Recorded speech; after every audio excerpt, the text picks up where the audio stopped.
नमस्कार. बोल भिडूमध्ये सर्वांचे स्वागत.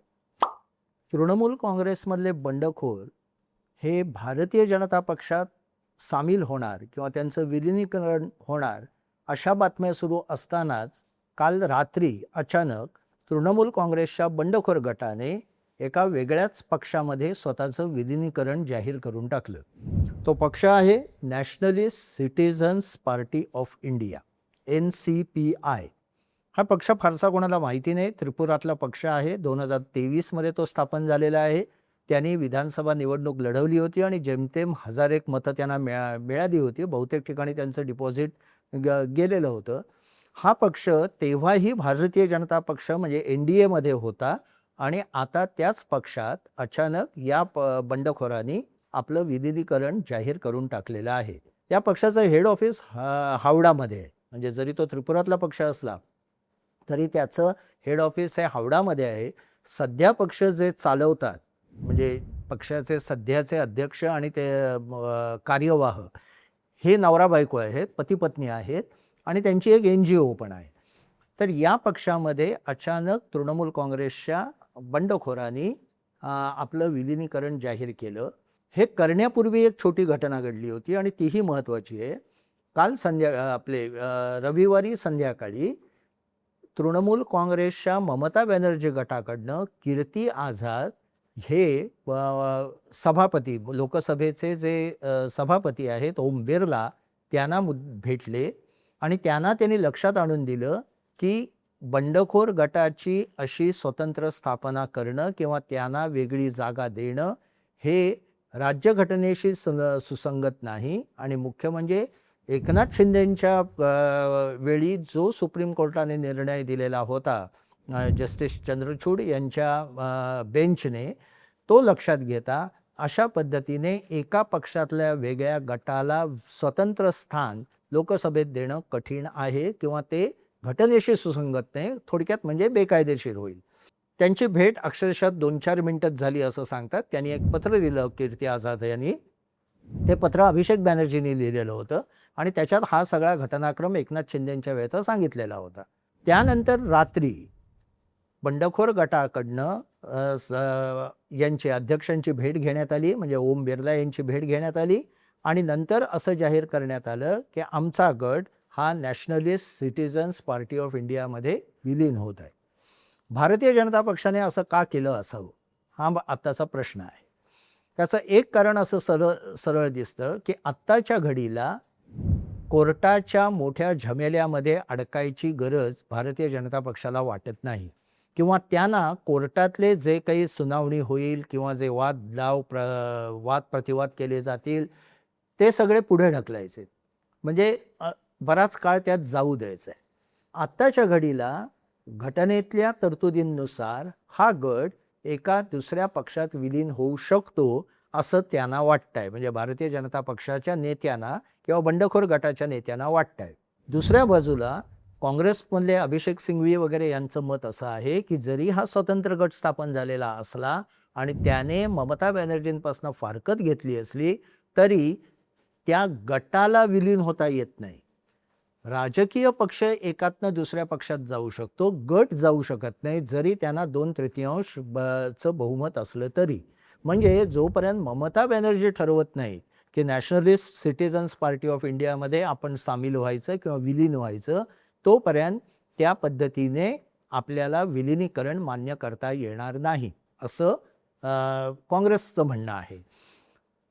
आणि एक्झॅक्टली याच कारणामुळे काँग्रेसमध्ये ममता बॅनर्जींच्या पक्षाचं विलिनीकरणही थांबलेलं होतं.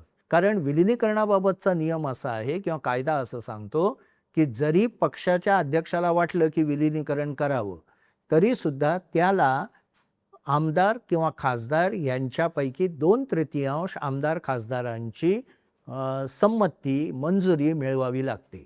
म्हणजे ममता बॅनर्जी आणि अभिषेक बॅनर्जींनी ठरवलं असतं की आपण काँग्रेसमध्ये सामील होऊया, विलीन करूया, तर त्याला बंडखोर गटाच्या खासदारांनी विरोध केला असता आणि ते विलिनीकरण होऊ दिलं नसतं. आणि आता बंडखोरांचे खासदार जेव्हा दुसऱ्या पक्षात विलीन होत आहेत तेव्हा अभिषेक मनु सिंघवी यांचं म्हणणं असं आहे की जोपर्यंत ममता बॅनर्जी आणि अभिषेक बॅनर्जी त्याला संमती देत नाहीत तोपर्यंत हे विलिनीकरण कायदेशीर नाही. मग कायदेशीर ते कधी होऊ शकतं, तर जर का इलेक्शन कमिशनने, निवडणूक आयोगाने असं ठरवलं की ममता बॅनर्जींचा पक्ष हाच खरा तृणमूल काँग्रेसचा पक्ष, का बंडखोरांनी जो आता बंडखोरी केलेली आहे आणि ते दावा करणार आहेत की आमचा गट हाच खरा तृणमूल काँग्रेस पक्ष, हा झगडा जोपर्यंत कोर्टात सोडवला जात नाही तोपर्यंत या गटाचं नेमकं करायचं काय, हा प्रश्न संसदेत होता किंवा लोकसभेच्या अध्यक्षांपुढे होता. त्याला उत्तर त्यांनी असं काढलेलं आहे की या गटाने नॅशनलिस्ट सिटीझन पार्टी ऑफ इंडियामध्ये विलीन करावं आणि त्या पक्षाचे प्रतिनिधी म्हणून ते आता लोकसभेत बसतील. त्यांना कदाचित ओम बिर्ला तशी मान्यता देतील. ती मान्यता कोर्टात मान्य होईल की नाही हे आत्ता माहीत नाही, परंतु कोर्टात तो प्रश्नाचा निवाडा लागेपर्यंत लोकसभेमध्ये जी जी विधेयकं येतील त्या विधेयकांच्या वेळी हा गट नॅशनलिस्ट सिटीझन पार्टी ऑफ इंडियाच्या वतीने भारतीय जनता पक्षाच्या बाजूने मतदान करू शकेल. त्यामुळे ही एक स्टॉपगॅप अरेंजमेंट म्हणतात तशी केलेली आहे. आणि हाच प्रकार, हीच स्क्रिप्ट 2016मध्ये अरुणाचल प्रदेशात भारतीय जनता पक्षाने राबवली होती. तिथल्या काँग्रेसमध्ये बंडखोरी झाली आणि मुख्यमंत्र्यांना आव्हान दिलं गेलं, वेगळा गट स्थापन झाला. वेगळ्या गटाने नंतर तिथलाच एक जो प्रादेशिक छोटा पक्ष होता, people's party of Arunachal Pradesh, त्याच्यामध्ये ते विलीन झाले आणि विलीन झाल्यानंतर त्यांनी सत्ता स्थापन केली. म्हणजे काँग्रेसमधल्या बंडखोरांनी या दुसऱ्या पक्षात जाऊन सत्ता स्थापन केली आणि त्याच्यानंतर त्या पक्षातल्या आमदारांसह पीपल्स पार्टी ऑफ अरुणाचल यातील आमदारांसह काँग्रेसमधल्या बंडखोरांनी भारतीय जनता पक्षात प्रवेश केला आणि तिथे भारतीय जनता पक्षाचं सरकार 2017मध्ये स्थापन झालं. त्याच्यासाठी बऱ्याच कोर्टातही घडामोडी घडल्या. त्याबद्दल सभापतींच्या त्यावेळी गव्हर्नरने घेतलेला निर्णय, याला कोर्टाने आक्षेप घेतला. कोर्टाने तो निर्णय रद्दबातल ठरवला. त्या बऱ्याच घडामोडी कायदेशीर आहेत, त्याच्या तपशिलात आत्ता जायची गरज नाही. पण प्रकार हाच होता. म्हणजे काँग्रेसमधनं एक गट फुटला, त्या गटाने दुसऱ्या प्रादेशिक पक्षात स्वतःला विलीन केलं.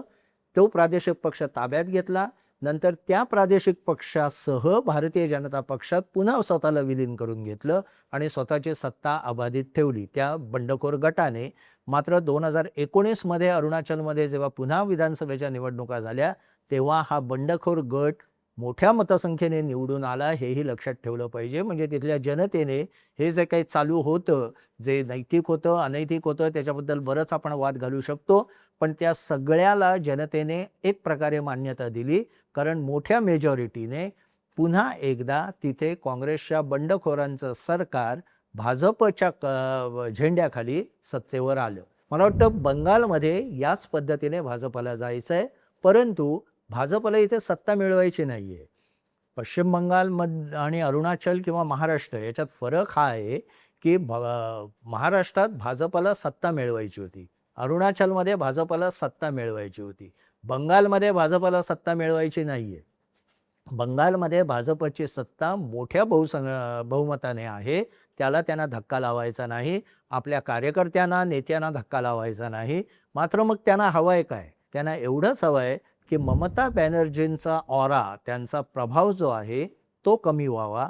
अभिषेक बॅनर्जी आणि ममता बॅनर्जी यांना एकटं पाडायचं आणि तिथला तृणमूल काँग्रेस हा जो पक्ष आहे तो आपल्या कह्यात ठेवायचा, मात्र तो आपल्यात विलीन करून घ्यायचा नाही. ह्याचं एक महत्त्वाचं कारण म्हणजे जर का आत्ताचे बंडखोर 20 खासदार आणि अनेक आमदार जे जवळजवळ 60-62च्या वर आहेत बंगालमध्ये, ते सर्व जर का भाजपत विलीन झालं, त्यांचं विलीनीकरण झालं, अगदी ते कायदेशीररित्या झालं समजा, असं आपण धरून चालू, तरीच तर मोठी परिस्थिती, राजकीय एक पोकळी विरोधी पक्षांमध्ये बंगालमध्ये निर्माण होईल. म्हणजे बंगालमध्ये विरोधी पक्षच राहणार नाही आणि ही पोकळी डावे पक्ष किंवा काँग्रेस भरून काढेल, काँग्रेसपेक्षा डावे पक्ष भरून काढतील अशी धास्ती भारतीय जनता पक्षाला आहे. सध्या बंगालमध्ये स्थिती अशी आहे की तृणमूल काँग्रेसने जे एक स्ट्रक्चर उभं केलं होतं ते कोसळत चाललेलं आहे. म्हणजे अगदी नगरपालिका, नगरपंचायत या पातळ्यांपर्यंत जिथे जिथे तृणमूल काँग्रेसचे नेते कार्यकर्ते हे खूप पद्धतीची दडपशाही करत होते किंवा ॲक्टिव्ह होते, ते सर्व आता जवळपास गायब झालेले आहे. अनेक ठिकाणी संघटनांनी रातोरात आपली नावं बदललेली आहे. नगरसेवक महिनोन-महिने लोकांना दिसलेले पण नाही. संपूर्ण एक प्रकारचं काय म्हणू असं इतकं उद्ध्वस्त झालेलं आहे राजकीय स्ट्रक्चर तृणमूल काँग्रेसचं आणि ते भरून अद्याप भारतीय जनता पक्षाने काढलेलं नाही. कारण जिथे-जिथे तृणमूल काँग्रेसचे कार्यकर्ते वगैरे राजकीय ॲक्टिव्हिटीमधनं किंवा प्रक्रियेतनं बाजूला झालेत, त्यांची जागा भरून काढण्याइतके कार्यकर्ते म्हणा, स्थानिक नेते म्हणा, हे अद्याप भारतीय जनता पक्षाला सापडलेले नाहीत. ते सापडेपर्यंत तृणमूल काँग्रेस पक्षाचं स्ट्रक्चर अबाधित राहणं हे भारतीय जनता पक्षासाठी आवश्यक आहे. कारण तृणमूलच्या खालोखाल पश्चिम बंगालमध्ये डाव्या पक्षांचं म्हणजे विशेषतः मार्क्सवादी पक्षाचं, मार्क्सवादी कम्युनिस्ट पक्षाचं असं राजकीय स्ट्रक्चर किंवा संरचना किंवा संघटना उभी आहे.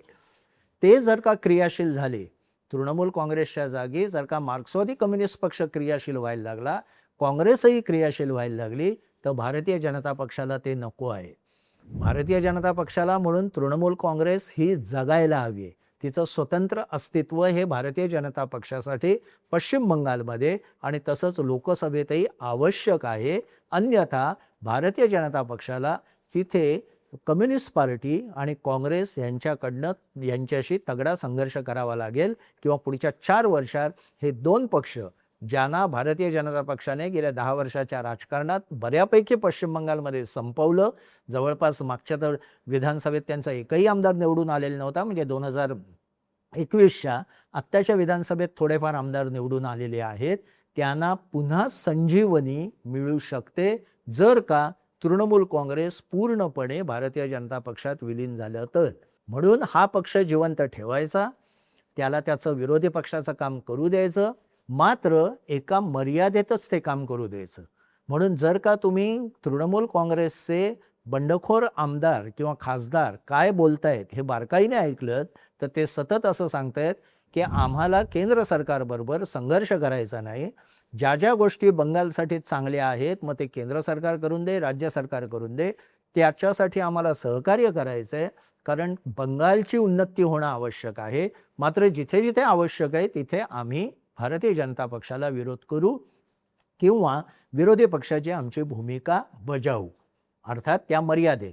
म्हणजे सत्ताधारी भारतीय पक्ष आणि त्याचा अंकित म्हणण्यापेक्षा आपल्या कह्यात असलेला विरोधी पक्ष अशा पद्धतीची रचना ही संसदेत, लोकसभेत आणि विधानसभेत भारतीय जनता पक्षाला हवी आहे.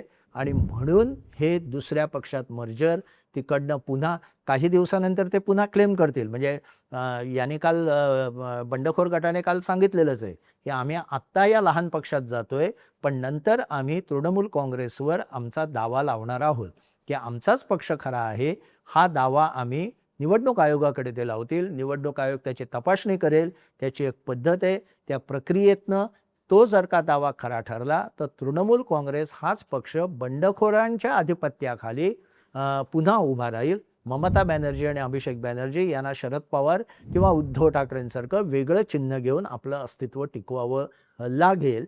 मात्र हे करत असताना तृणमूल काँग्रेसचं स्वतंत्र अस्तित्व कायम राहील. एकनाथ शिंदेंप्रमाणे ते सरकारमध्ये येणार नाहीत. या पद्धतीची दक्षता किंवा अरुणाचलमध्ये जसं भाजपने स्वतःचं सरकार स्थापन केलं तसं होणार नाही, ही दक्षता घेतली जाईल. कारण पश्चिम बंगालमध्ये भारतीय जनता पक्षाची राजवट आहे. त्यांना विरोधी जागा डाव्याने किंवा काँग्रेसने भरावी असं वाटत नाही. म्हणून तृणमूल काँग्रेसचं स्वतंत्र अस्तित्व त्यांना आवश्यक वाटत आहे. धन्यवाद.